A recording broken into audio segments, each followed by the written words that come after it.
Well, good morning, my friends. Today is Monday, the 21st of October. This is Healing the Heart of America. And today's topic is wealth inequality in America. A very touching and very troubling topic. So we'll see what the wisdom of the heart ends up showing us. So let's just begin. Get started. So you could sit up straight, comfortably, feet flat on the floor.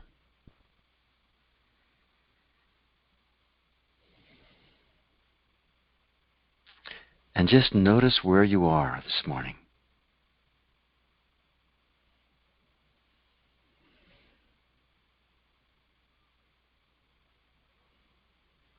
What's your experience inside of your own skin? What's your experience inside of your room, the planet? And having set this baseline, just for comparison purposes, let's just put our hands on our heart and let the energy of this posture direct the energy of the heart back into the heart.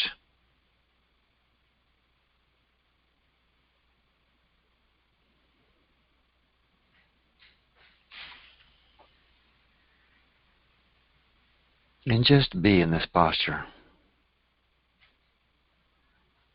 It's our way of saying good morning to our hearts.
And just notice, maybe you can feel your heartbeat through your hands, your fingertips or your palms.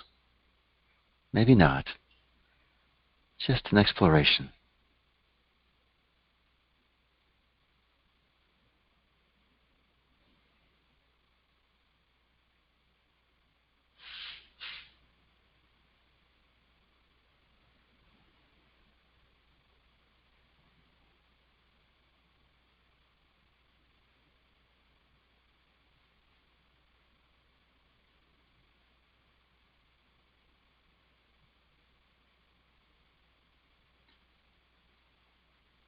And just notice now, after a minute or so of holding our hands on our heart,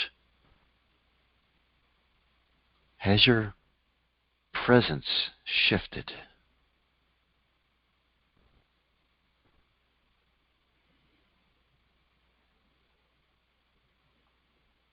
Putting our hands on our heart is a way of putting our attention on our heart.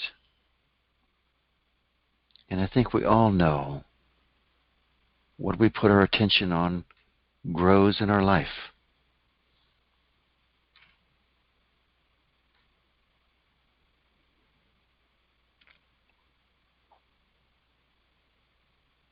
And could we set the intention? Could we allow the value of our heart, the influence of our heart to grow in our lives?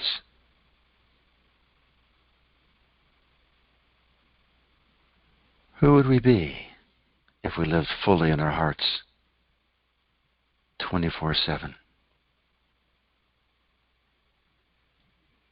What would our world look like? How would we interact with our family, our friends, our coworkers, our clients?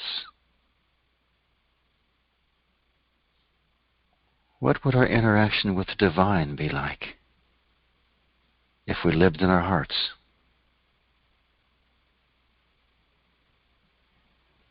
There's no right answer to these questions. Just explore.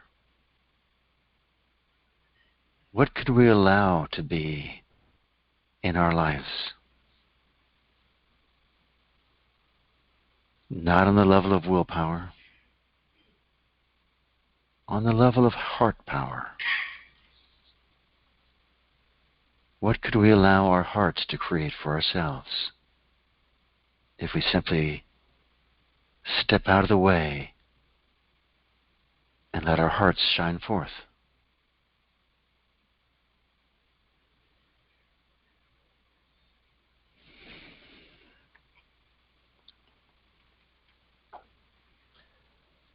So let's let your hands back down into your lap when you're ready.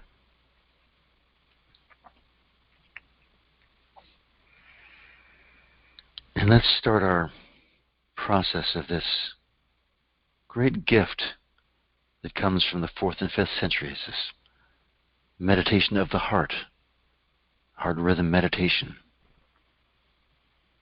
first developed by these desert fathers and mothers.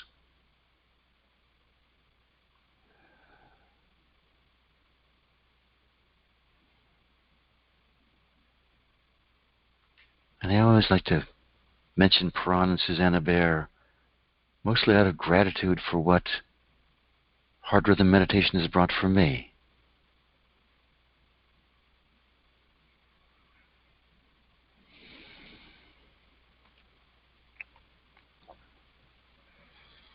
So we start by just simply watching our breath.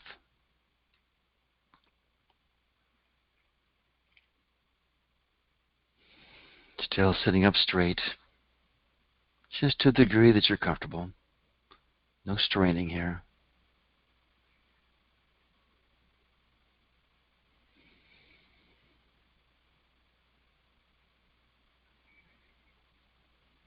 And how open are your nostrils this morning? Is one more open than the other? How full is your inhale? How full is your exhale?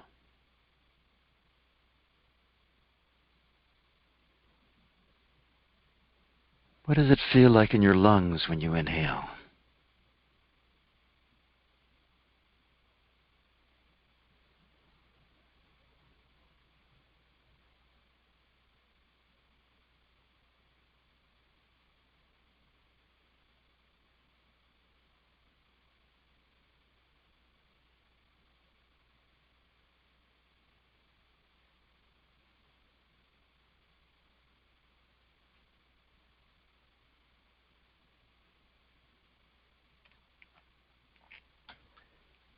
Can you connect to the glory of breath in your life?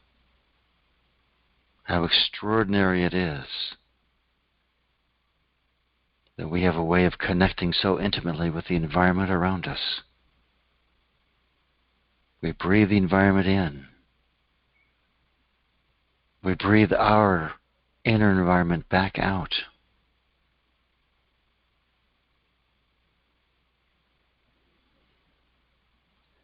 Can we allow this breath to be this fabulous connection with all of creation?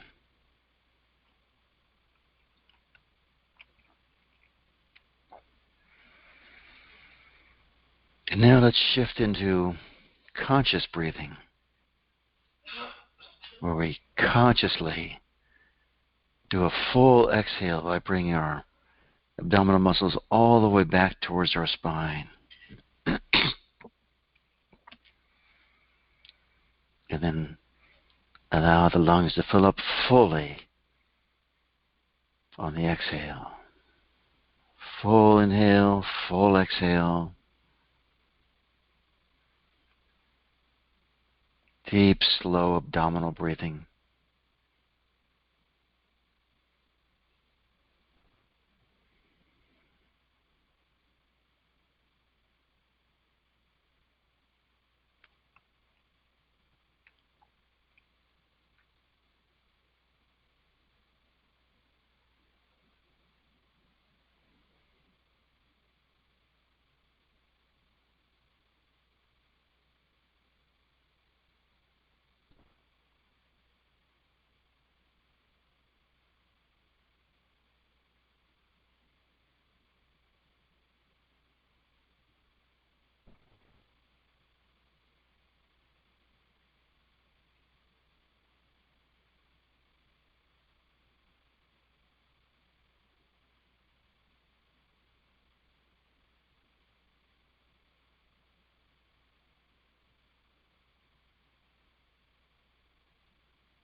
And again, notice the effect on your field, on your energy field, on how alive and alert we are.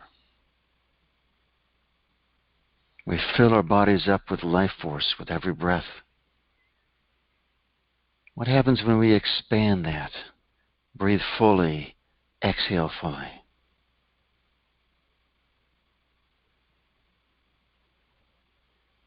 Do you notice the energy? It's common to feel it in our hands, but you could feel it anywhere. Do you feel it in your field?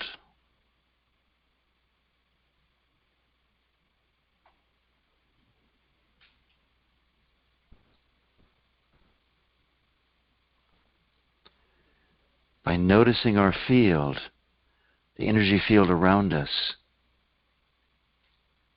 we acknowledge its reality, and it becomes ever more a part of our experience.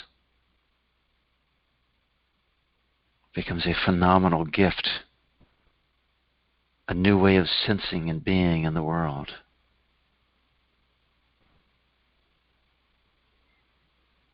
Is it okay with us if we step into the reality of our being energetic beings?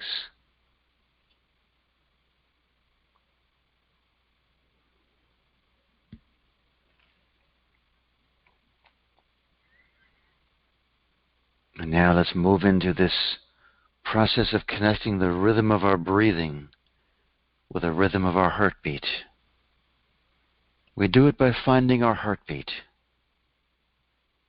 either feeling it directly in our chest beating,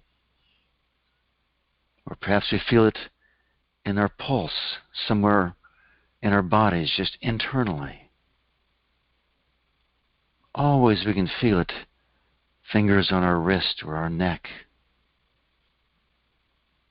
It will help to hold your breath sometimes, to feel it. What we want to do is inhale to the count of 8 heartbeats, whatever number is right for you. Exhale to the exact same count, creating evenness in our inhale and our exhale.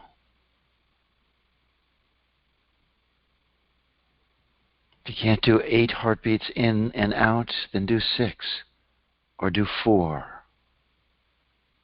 or do 10 or 12. But the most important thing is equal length in, equal length out, connecting these 2 basic rhythms of life.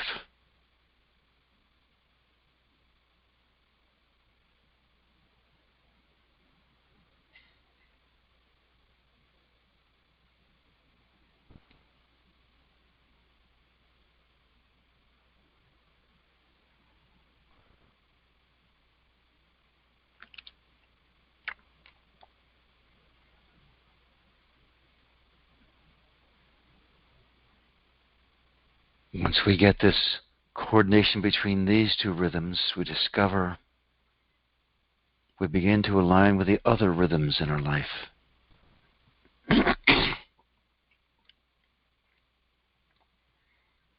The rhythm of nature,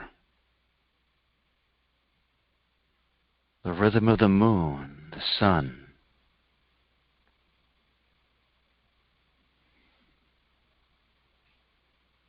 the rhythm of the earth.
And again, take stock of yourself. Check in. What's your experience now?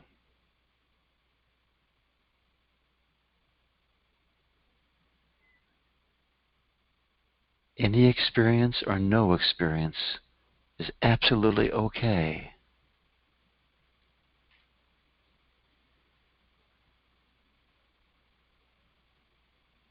It changes day by day.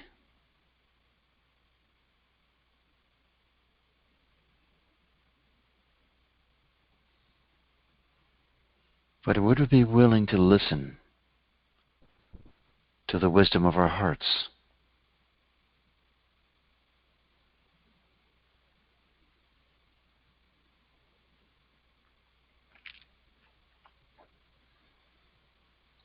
All during this course, after we do our basic heart rhythm meditation, we've been doing some variation or some extension of it.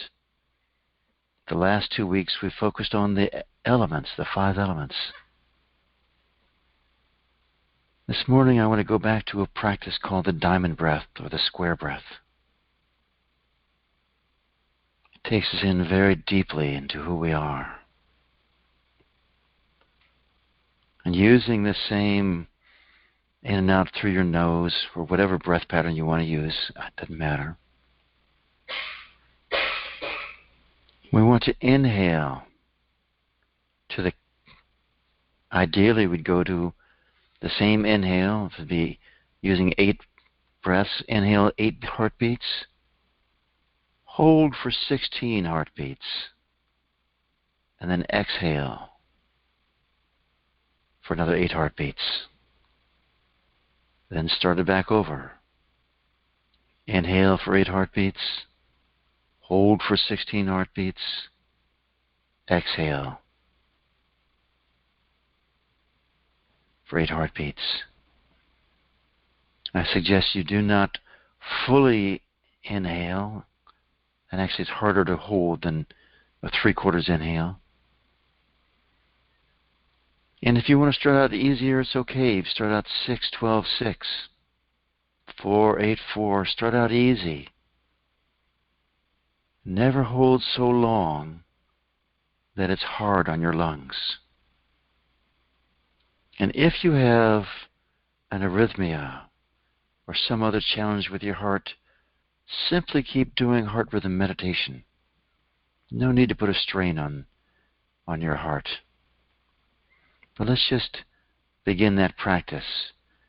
Inhale, 6 or 8 heartbeats, hold for 12 or 16. Exhale, 6 or 8 heartbeats. And just begin that practice.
So just finish up this rhythm so you complete your cycle.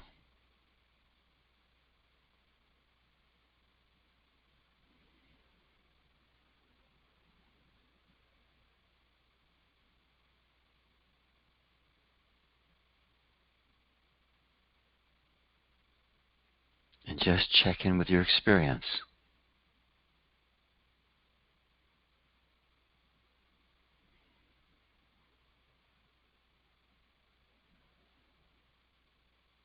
Where all of this eventually leads is to a deep experience of not just silence, but energized silence.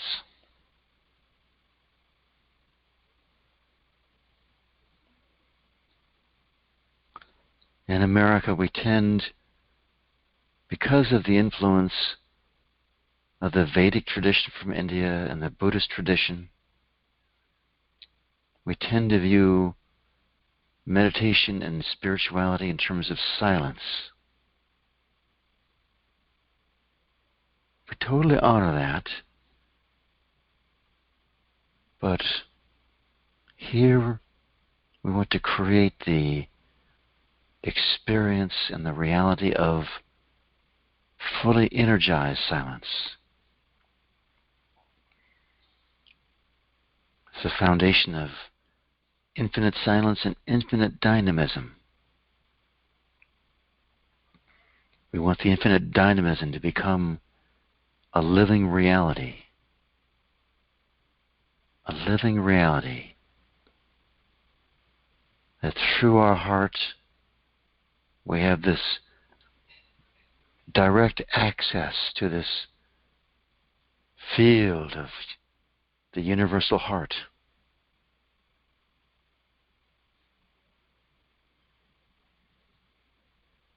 So let's take this energy in our hearts. Breathe into our hearts directly. Fill up our hearts with more energy and then expand out. Expand out with our energetic body. We want our experience of our energetic body to be universal. And as I say most mornings, our bodies are already energetic beings, already universal. All we're doing is training ourselves to notice that it's there, so we can use it to fulfill the deep desires of our heart, to align in service to the invincible force of evolution, driving forth mankind and the planet. Inhale into our hearts. Fill the heart up with energy. Exhale, expand that energy out.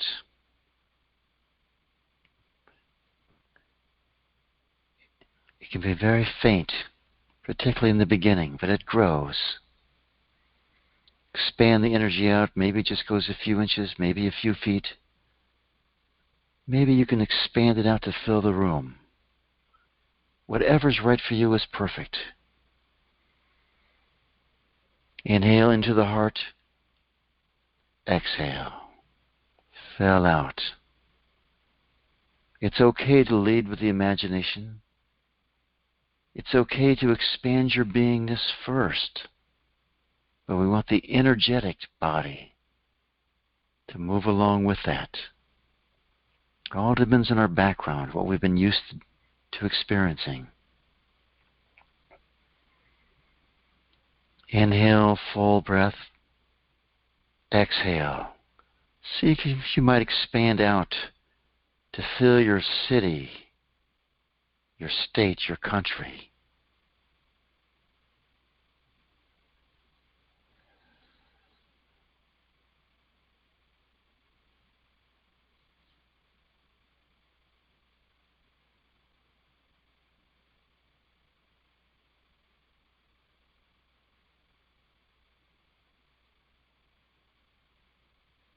Inhale. Expand out further. Is it okay with us if our energy field fills the entire planet, aligns with the planet? It's a vast energetic being, our planet. Is it okay with us if we align with the planet at that deep level?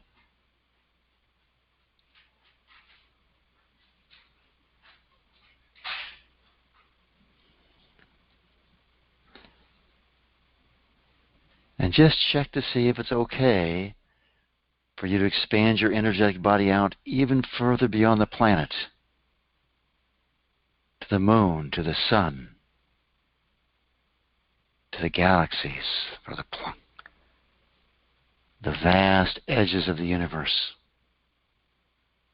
It's just an invitation. Maybe you go out there, maybe you don't.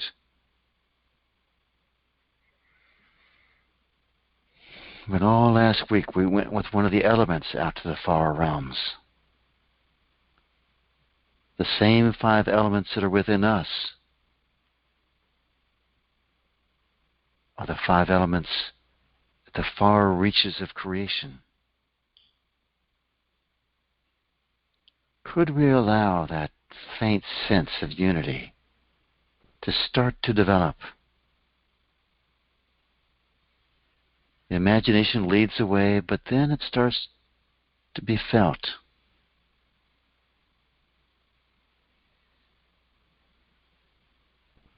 Maybe you notice we take a breath here, fill our lungs, exhale, and there's a pressure out to the far realms of the universe, and then it comes back,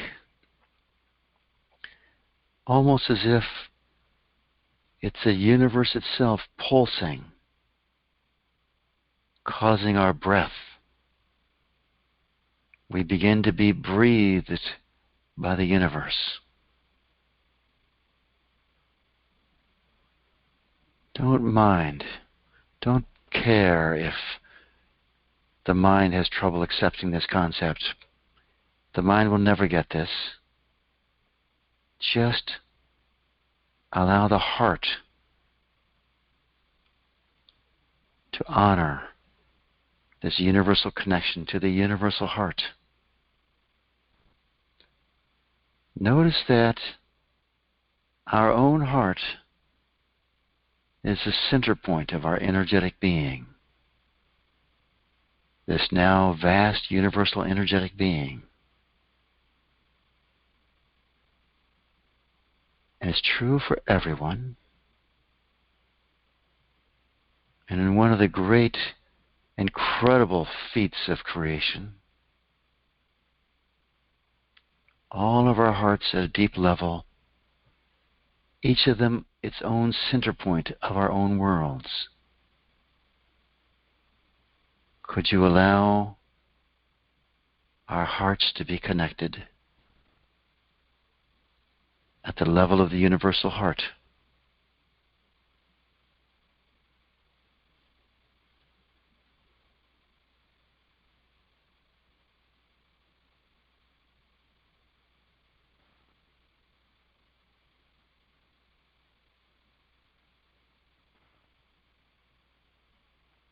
It's just an extraordinary thing.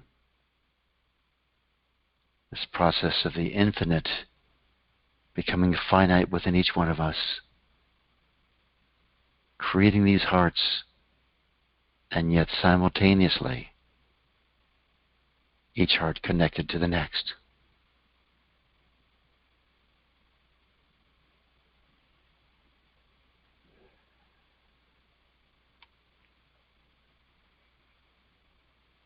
And pull your energy back into your body. See if you can keep it vibrantly alive inside your heart. And notice that it still remains expanded. Just the proportion of our attention has shifted from universal to finite. We want to stay connected to our hearts, our individual heart. So with that, let's move into this topic for today, the inequality of wealth in America. And we always start by exploring our own wounds, individual wounds, about these topics. So I had lunch yesterday, went out and was talking to the owner of the restaurant. Her name's Lorraine. She'd been out in San Francisco, and a very kind and generous and community activist type woman. She was in San Francisco for a conference. She works for the community college. And she was just appalled at the homelessness in San Francisco. Just touched deeply. She said, I don't usually give money to poor people. I'm afraid they might, be misused or whatever. But there's one woman with a 7-year-old daughter who was clearly underfed and malnourished. She says, all I could do was give her $20. I had to. She's a very, very heart-centered woman. So check in with yourself. What do you feel when you see, usually for us it's on the news here in Iowa, when you see this total poverty, lack of sanitation, lack of toilets, you see these clips with the needles on the ground, you go, oh, what's your feeling here? Some of us it's anger, some indignation, some resignation, some apathy. What can I do here? That's sort of resignation also, but just hopeless, hopeless, hopeless. I'm just one person. Whatever comes up for you, can you welcome that feeling into your experience?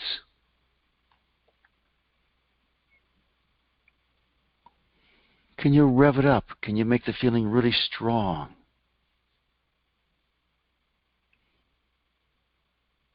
Maybe it's disgust. I don't know. Maybe it's judgment.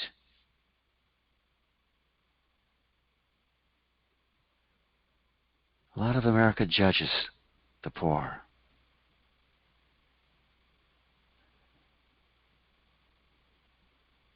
Whatever your experience is, could you welcome it up and just be with it?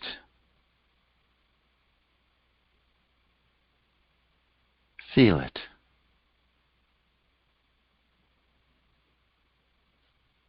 Check to see if you like the feeling or not. Some of us want to hold on to the feeling to use it as motivation to do something, to help, or maybe, as in charitable help or political activism. The government should do something. Whatever it is that you do, whatever reaction that comes up, can you just feel it?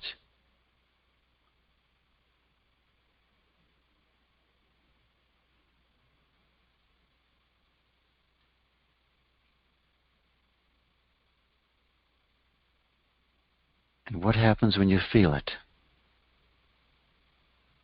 Feeling something is just being with something is a way of loving it. We want to be with it without judging it. It's a voice within us that wants to be heard.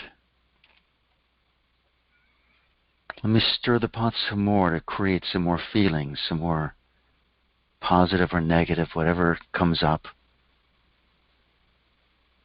So we've all seen these charts of, how the top 100 billionaires own, 80% of the wealth in the country. I see some of these charts.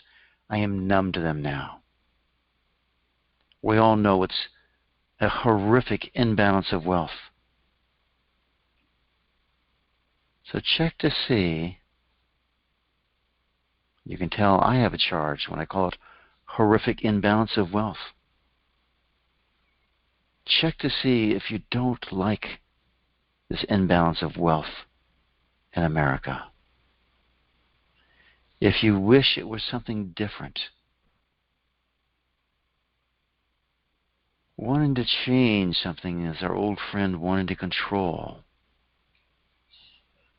wanting power. But notice the underside of that wanting to change is this feeling like, I don't have any power here. Whenever we really want something like that, particularly if there's a really charged, desperate wanting to change, we're putting out to the universe this feeling that I can't change that.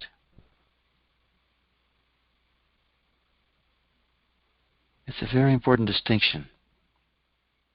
Moving from intention, like it's time to change this in America, versus this overwhelming sense of hatred of it, rejection of it, disliking of it, and feeling like we have no power, like we're a victim of the system.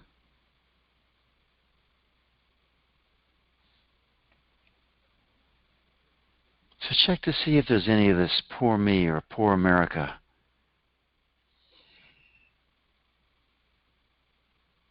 And just ask yourself, does having this feeling create power within me? Or does it take up energy from my energetic being? Is it a wound that I could heal and move into action from a more powerful place?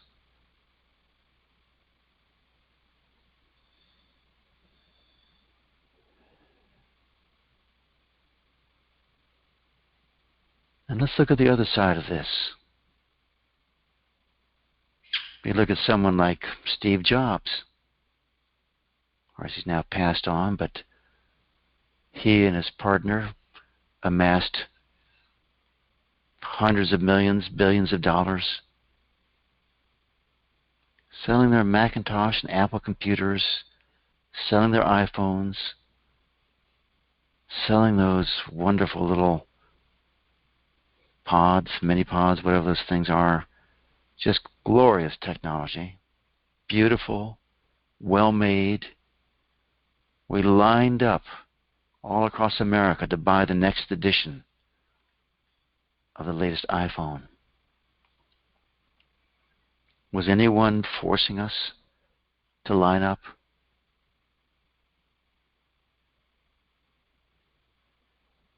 Was that company and others like it providing services we all wanted, were willing to pay for?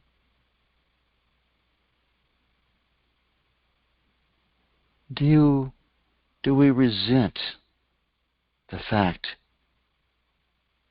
that they gave us a great service and they amassed a fortune out of it? Somehow I think most of us actually don't resent that so much, but we resent that it exists, this wealth disparity.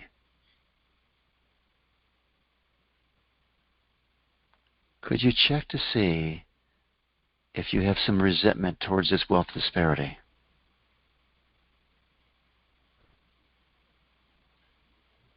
And does that resentment make the disparity go away?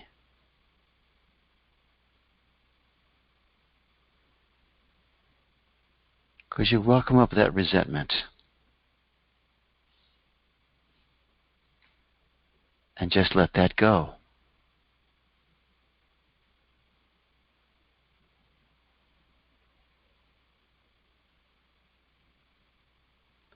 So let's look at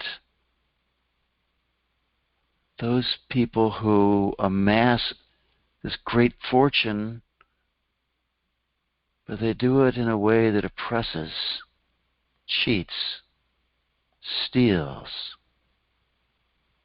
For some reason, I'm thinking of Bernie Madoff, pulling in billions of dollars, and it's a total sham. And numerous charities, fabulous organizations, good-hearted individuals lost all their money. Or companies that destroy the environment, virtually eliminate the whales in their search for whale oil, whale meat.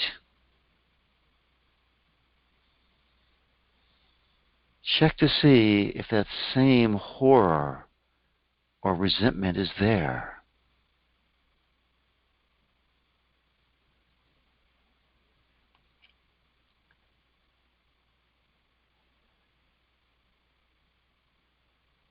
And most things I always encourage us to just let go. But I'm going to throw out another option here. It comes from the Desert Fathers and Mothers. And they say, we want to use this energy, this great sense of injustice, to fuel our action, to change, to put a stop to this kind of behavior.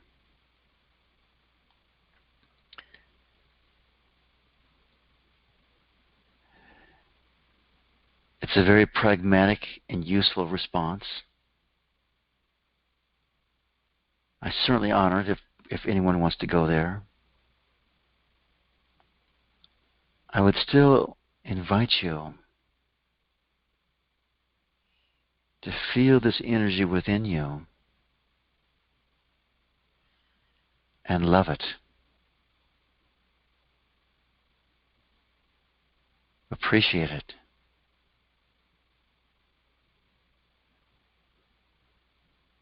Would it be okay with you if you felt this energy, this indignation,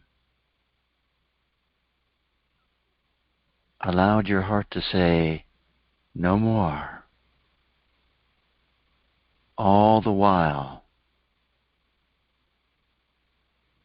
resting in the certainty, the divine faith that this will change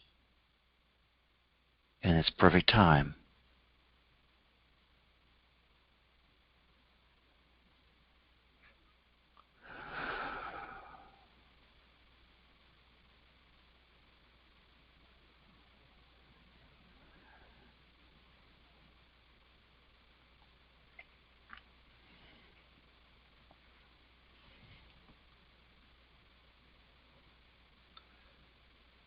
This wealth inequality has a tremendously upsetting racial quality to it also. One of the Instagram type quotes that I put out promoting this meditation, it was new to me how graphic it was. I think the average black family has a net worth of $3,000, $3,300, something like that. The average Hispanic family has about $7,800 net worth. The average white family, and I'm sure this is because of the heavy multi-billionaires are in that average white family has $144,000 net worth.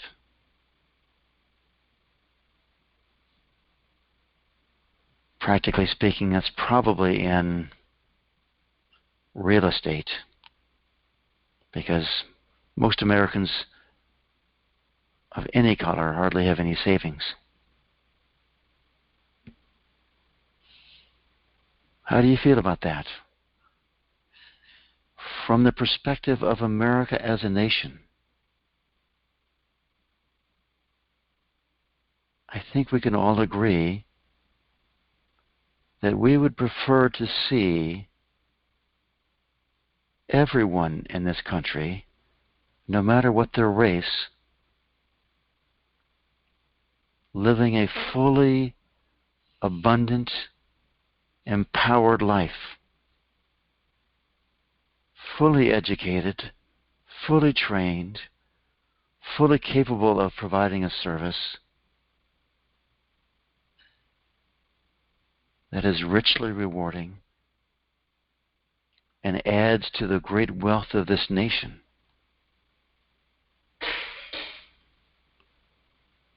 I think from the perspective of the divine heart of America, when our heart, our collective heart, looks at the homeless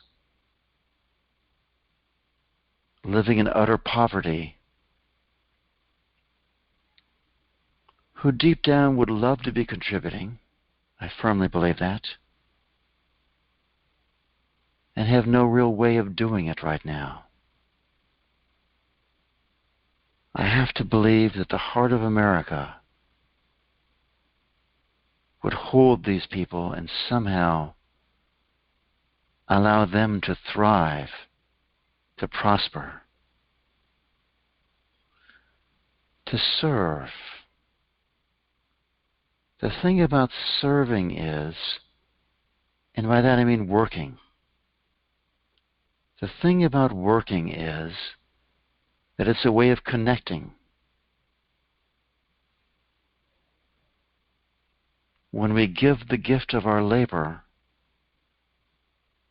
there is a contribution, and not just a financial reward back, but there is a sense of being, of belonging. Would we not want as a nation, every poor person in America, to feel honored, loved, respected, and allowed to contribute perfectly? And would it be okay with us if we look at the vast wealth of the 1%, or the 1/10 of 1% even, and first recognize many of them have huge hearts and they are great philanthropists? Could we shift our vision as a nation to honor those creative individuals who become so wealthy by providing the goods and services we want? Could we do the favor to ourselves as a nation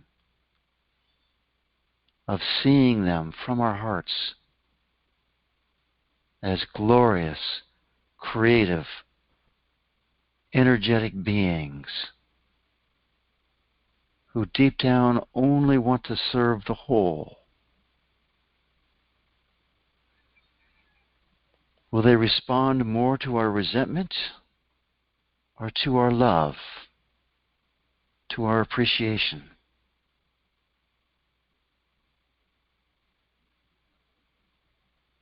And the reality is, most of them aren't any happier than the rest of us. That's what the studies show.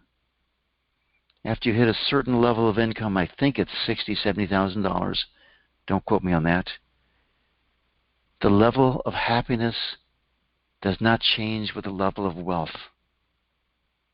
But once our basic needs are met, we all still have the same social challenges, health challenges, meaningfulness challenges, spiritual challenges. Could we love them? Could our hearts heal their hearts and allow them to move into that place of leadership which they already are, and allow that to shift into an open-hearted love for everyone who has brought them their wealth?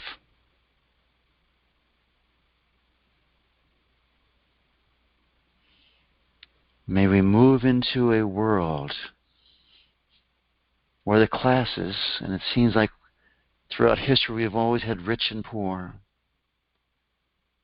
where the classes love and honor one another,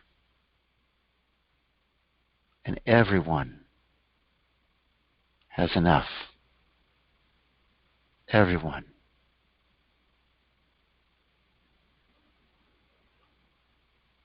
And let's just sit with that vision in our hearts.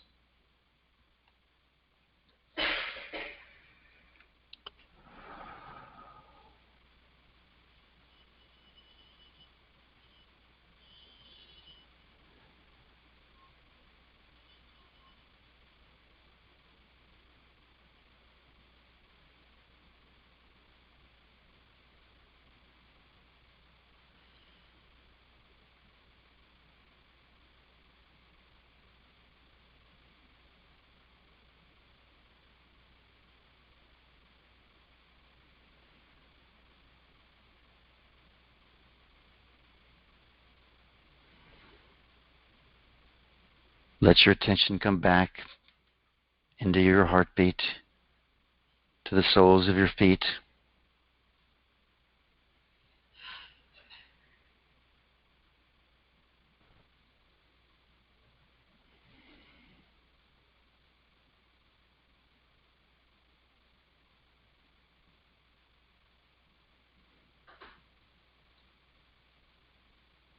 Just take a moment. Feel any energies that got stirred up. Love them.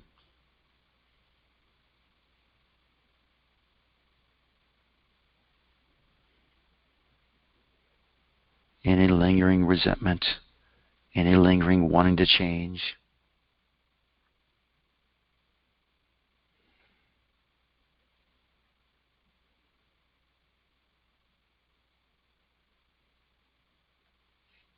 And just open your eyes when you're ready.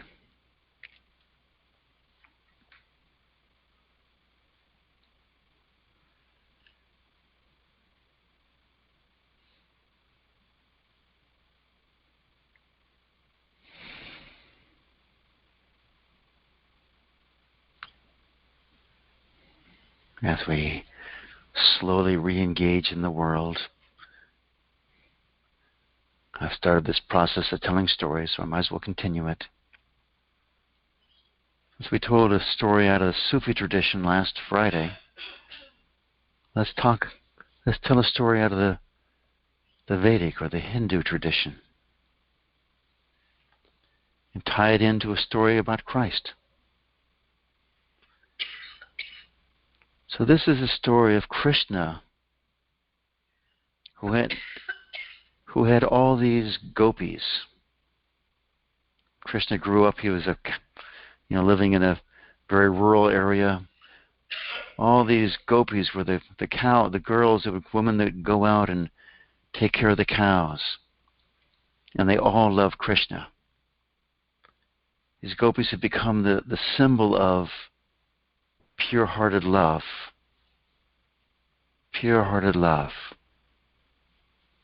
And through that love, through the open-heartedness, they became extraordinary spiritual beings. So one day, Krishna had gone on to become a king or prince or whatever. He was a king. And he had all these wise sages around him. And he wanted to teach them a lesson about the power of the heart, the power of love. So he showed up one day and he goes, "Oh, I have this terrible headache." And everyone was concerned for him and worried for him and made all these suggestions. And Krishna said, No, the only thing that will cure this headache is the dust from the feet of my devotees. Now, here in the West, that doesn't mean much to us. But in that culture, it was a great sin to let the dust from your feet get anywhere near the teacher, the master. It's still true today in India and the Middle East, really rude to even expose the soles of your feet to a teacher, any kind of a teacher.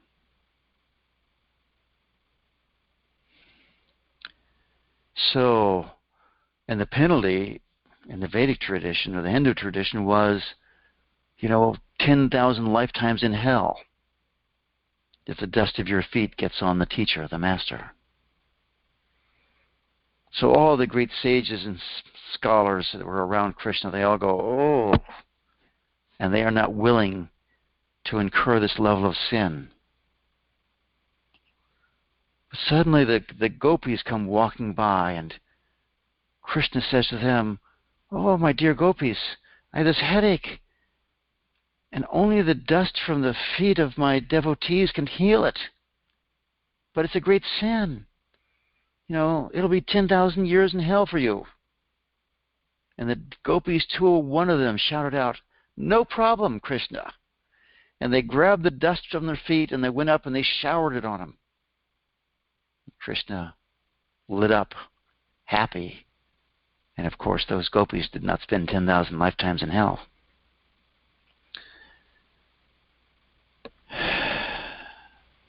That's the power of the heart. And it reminded me of a story about Jesus. We've all heard it. Where at one point, Jesus gets down on his knees and washes the feet of those who have come to see him, his disciples. And they say, we should be washing your feet. And Jesus says, no, let me do this. One of the very lovely branches of Christianity, called the Seventh-day Adventists, I think it's one Friday night a month, they had this ritual where they wash each other's feet. When we humble ourselves, it opens our hearts.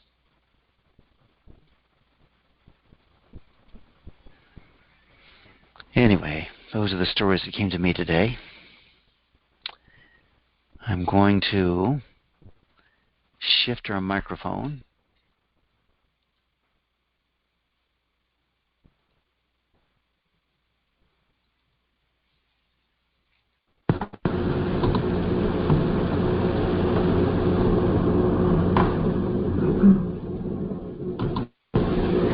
And welcome. I guess I should talk for a second, because this business of doing releasing type work after this, in this optional part of the program, versus the very heartfelt desire to share.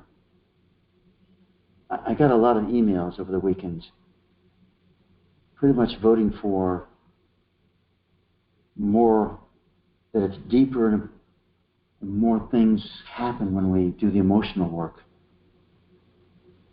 So I'm going to lean in favor of that. If there's something that you have to share, I'm not going to shut you down, but just have that context for this time. So if there's, at this point, if there's anyone who got stirred up or is still stirred up by wealth inequality in America or any other topic, you could hit *6 to unmute yourself. Or here, we have someone. Come up, please. We have someone already. It's got me stirred up yesterday, and it has to do with wealth. Okay. And I noticed when you were talking about Steve Jobs and whatnot, I don't mind. It doesn't bother me when people like that, who have benefited society, have great wealth.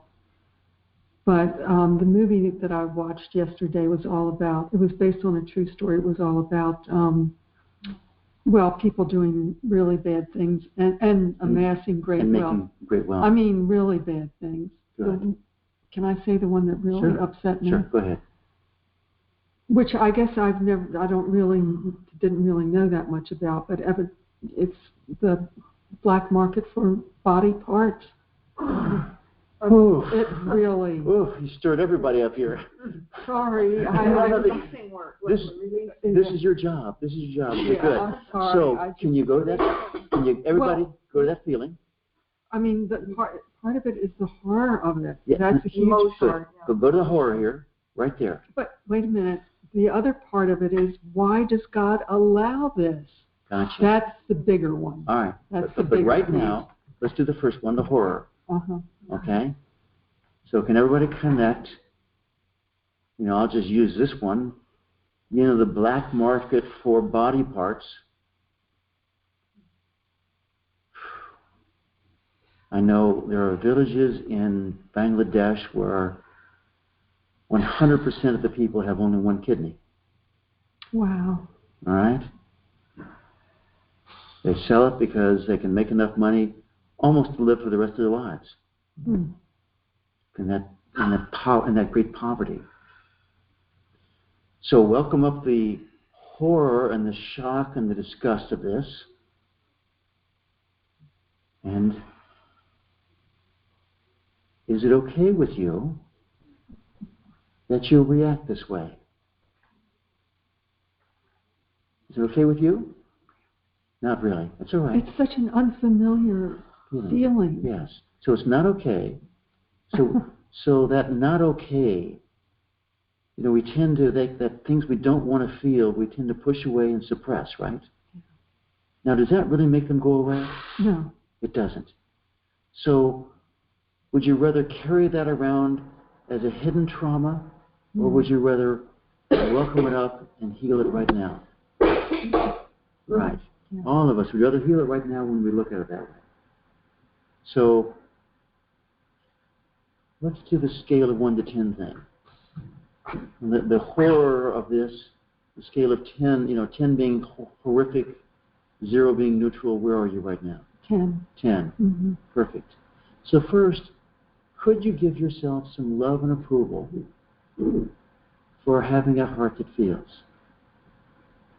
Yes. Yes. How would you feel if you didn't have any reaction to this? Would you like that? Or would you think there's something wrong? Yeah, I think there was something wrong. So people that don't react this way, we call them sociopaths, don't we? Right? They have no care. So, who would you rather be? The one who feels these feelings or the one who does not? I think it's all pretty obvious to all of us. We would rather have the capacity to feel. Okay? I always remember the work of Byron Katie, who did this phenomenal series on concentration camp survivors in Germany. And, you know, people would be full of judgment of the guards and all this. And she'd always ask them, who would you rather be? Would you rather be an inmate in that camp? She's talking to inmates, right? Would you rather have been an inmate, or would you rather have been one of the prison guards inflicting all the horrors? 100% of them would choose to be an inmate. Okay? Yeah. So, can we again go to a place of giving ourselves love and approval that we feel this? And could you just allow yourself to feel it some more? As a normal, healthy response of a loving heart. Can you go there? Yes. Yes. Can you go there some more? Normal, natural. Would it be okay with you if your heart were so deep that it could rest in the deepest quality of love, all the while allowing you to experience this horror? Would that be okay with you? Yes. Yes. Yes. Could you allow that some more? Could you allow the value of your heart to expand right now? And get bigger. Does that work for you? Yes. Okay. Everyone just go there. Can you allow the value of your heart to expand even more? And more. So from this expanded place of your heart, how big is this horror that comes up? It's less, isn't it? Yeah, you're sort of surprised there, aren't you? Yeah. Could you allow yourself to expand even more? Your heart expand even more?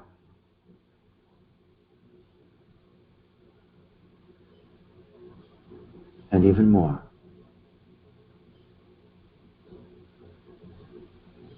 And could you allow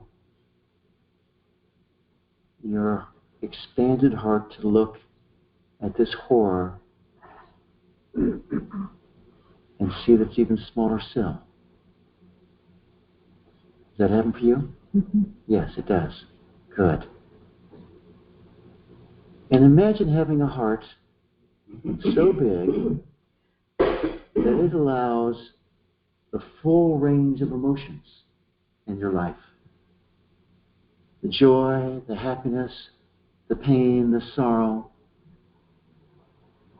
but all sort of enveloped by the vastness of the universal heart. Would that be an okay place for you to live in? Yes? Yes. So how strong is that horror right now?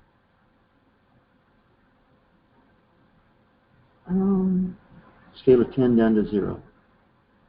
I say it's about a 3. About a 3. Mm-hmm. Very nice work. Good. So would you like to keep it at a 3, or would you like to let it go entirely? It's an honest question. I'm kind of comfortable with it being at a 3. Yes, yes. And can you honor that? Okay? Can you honor that feeling these things is normal and natural? We just want the context, the expansiveness to handle it, where it doesn't overshadow us. Does it overshadow you right now? No. It does not at all, does it? Would it be okay with you if you held that sort of as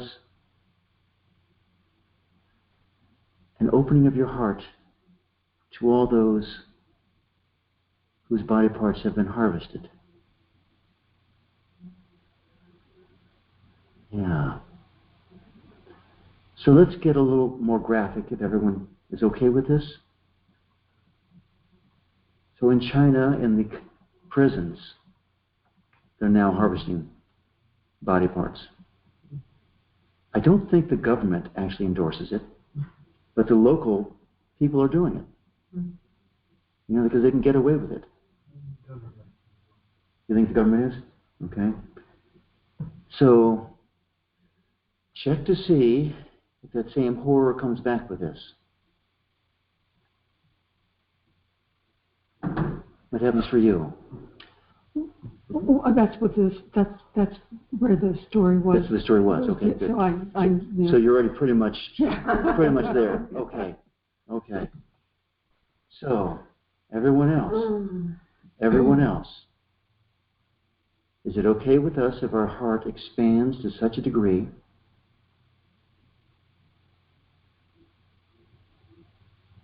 that we can embrace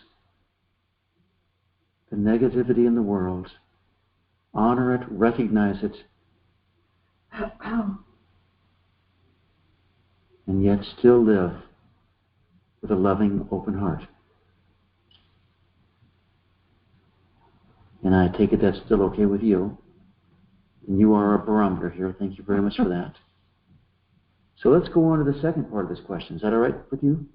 Well, I just wanted to say that one of the things that happened as you were leading us through that is the image of the perpetrators Yes. came to me, and actually I was able Good. To, when the heart was really expanded, and it wasn't me including them, it was the universal heart. Yes.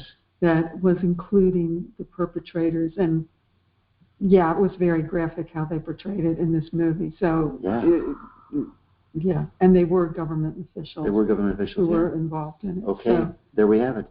So let me ask this question for everybody. Yeah. Who would you rather be? A government official organizing the harvesting of the organs, or someone whose organ has been harvested? It's just like the Nazi question. Who would you rather be? And just check to see inside of your body. I mean, I'm getting a huge rush of energy on this one. Okay? I am attached to my body parts. You're attached to you, too. Okay.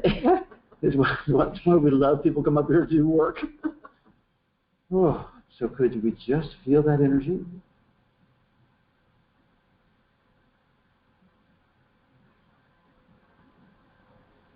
And would we rather be attached,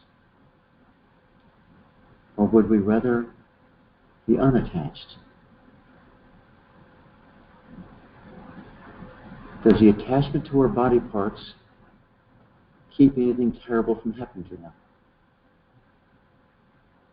Or is it something we could just let go of the attachment and live in faith that all is well? Would that be okay with you? Yes. Yeah. That attachment doesn't keep us safe, does it? No. Could we let go of that sense of wanting to be safe, that lacking feeling, and just allow this sense of safety to permeate our being? We know we can give ourselves love and approval. Could we give ourselves safety? It's just a feeling. It's just a context.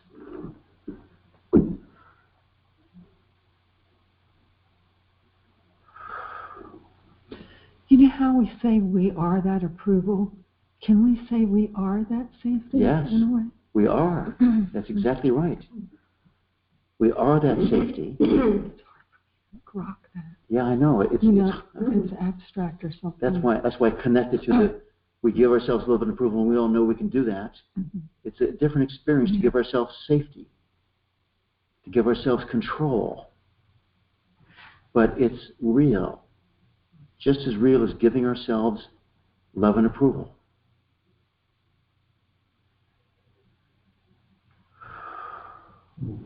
Could you talk more about that? So just go with the experience, okay? Just go with the experience. You know you can give yourself love and approval. Could you allow yourself to go into your heart and just check to see one of the well-known qualities, divine qualities of the heart is protection, safety. We tend to personify it. Christianity, Archangel Michael is a protector. Yahwakil for the Sufis.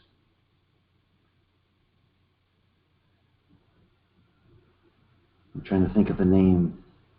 Subramaniam in the Vedic tradition. The son of Shiva, brother of Ganesha, is a commander of the hosts of the Lord in the Vedic tradition. All these traditions have these divine qualities of the heart. Could we allow that divine quality to awaken within us? And all we do is we say yes, because it's an intention. There's nothing we're doing. It's not willpower that awakens them. It's healing the wounds of the heart that they show up.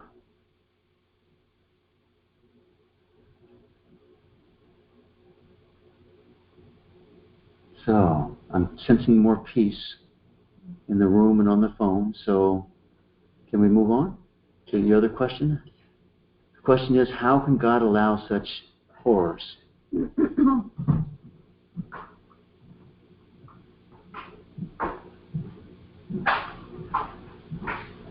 So just ask your mind if you have an answer. Does your mind have an answer to that question? No. Does not. So notice that when we ask our minds a question and there's no answer, the mind more or less says something like, what's wrong with you for asking this question? You know I don't have an answer. Go beat yourself up. There's something wrong with you. You get a sense of that? You know, because what we're doing when we ask the mind a question, ask ourselves a question where we have no answer, it's like looking in an empty filing cabinet for a file. It's not there, but we keep on going back, even though we know it's empty. You get that right? Yes. Yes. Good. So would it be okay with you if you let go of that disapproving of yourself for not having an answer? Would that be okay with you? Yes. Yes. And for asking the question even. Yes, and the disapproval of even asking the question. Right, perfect. Could you let go of disapproving of yourself some more? Yes. And more. Yes. And more. Yes. And everyone else do the same thing. We all have this disapproval. So, all this disapproval hasn't given you an answer, has it? No. So, and does the disapproval feel good to you? No. No. So is it okay with you, instead of disapproving of yourself, you give yourself some love and approval? No, Yes. for no reason. So could you give yourself some love and approval? Yes. And more love and approval? Yes. And more love and approval? Yes. And for no reason, could you give yourself some more love and approval? Yes. Good. And do you notice when you shift from being negative and move into being positive, you feel lighter, quieter, easier inside yourself? Yeah, lighter. Lighter, good. So let's do the same thing with a different angle. Can you see that you're disapproving of God for allowing these things to exist? Yes. Yes. Can everybody get that? We're disapproving of God. We're disapproving of creation. Okay? Mm-hmm. Could we welcome up that disapproval, and could we just let that go? And could we let it go some more? Yes. And more? Yeah. Does disapproving of God do anything for us at all? Hardly, huh? I don't know. There's something about it. I can't quite figure out what's going on. But Okay. Something about it feels good. Good. All right. Good. So good. There's like the self-righteous thing there, isn't it? Yes, like, that must be it. Like you know better than Yes, God. That's right. Right. So Okay. check to see if we know better than God. And really, is it true? Can we see that far and that wide? Or do we just see from our limited perspective? Yeah. Limited. Limited, right. Yeah. Right. So would it be okay with you if you gave God a little credit here? That there may be some value to all of this for our own spiritual growth. Boy, when Yeah. I think about what we were talking about. Yeah, so do you notice the resentment and the horror that you found within your heart? Okay? And maybe all of this is just to show to the world how much hatred, how much separation there is in every heart. I'm just making it up. It's just a possibility. Okay? Yes. And that as long as this kind of hatred and separation exists in every heart, there has to be some expression of that in the world. Can you be open to that as a possibility? Yes. Yes. I see. You see that? Yes. Now, if you have a chance, by the way, I'm going to promote my website here, keyintheheartofamerica.org. I go through this extraordinary experience I had. There's a video on it, about 8 minutes, on how to love the unlovables in your life. And I had a very clear experience of the value of Adolf Hitler and the great soul who volunteered to be Hitler, the next Hitler, and how the heavens went delirious with happiness when one soul volunteered for that role. Again, go back to who would you rather be, the Nazi guard or the inmate? Okay? How difficult is the role of the Nazi guard? How difficult is the role of the person in China who's sort of put in this spot, and how difficult it would be for them to refuse and say no? Okay? So back to God here for a moment. Could we let go of disapproving of God? Or do you want to hold on to it some more? You can hold on to it, by the way. No, I want. Yes, I feel like I can let go of it. You can let go of it. Yes. Good. So good. So could we let go of disapproving of God? And could we begin to give some love and approval to God? And could we give love and approval to creation?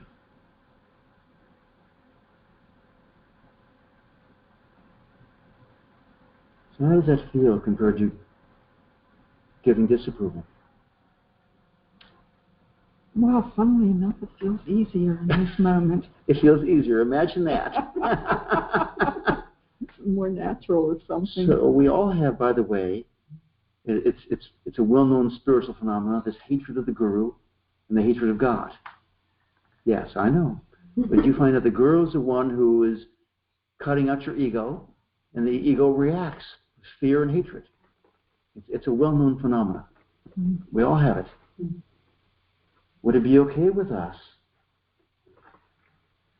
if we move into loving God? And who would we be if we let go of all of our hatred and fear of God and moved into 100% loving God? Who would we be but gopis?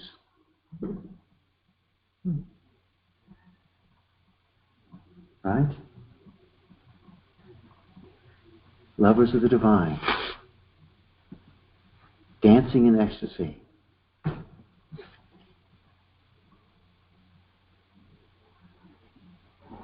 Would that be okay with you? Oh, yes. Good. Good. And how are you feeling right now? I'm in that, blank space. It's good. It's good. Yeah. Okay. I think we're going to say thank you very, very much for bringing this up. And it's 10:30. Oh, my gosh. I think it's okay. I don't mind staying, particularly when the juice is flowing like it was with this. So thank you very kindly. And I'm going to unmute everyone and say thank you to everybody on the phone.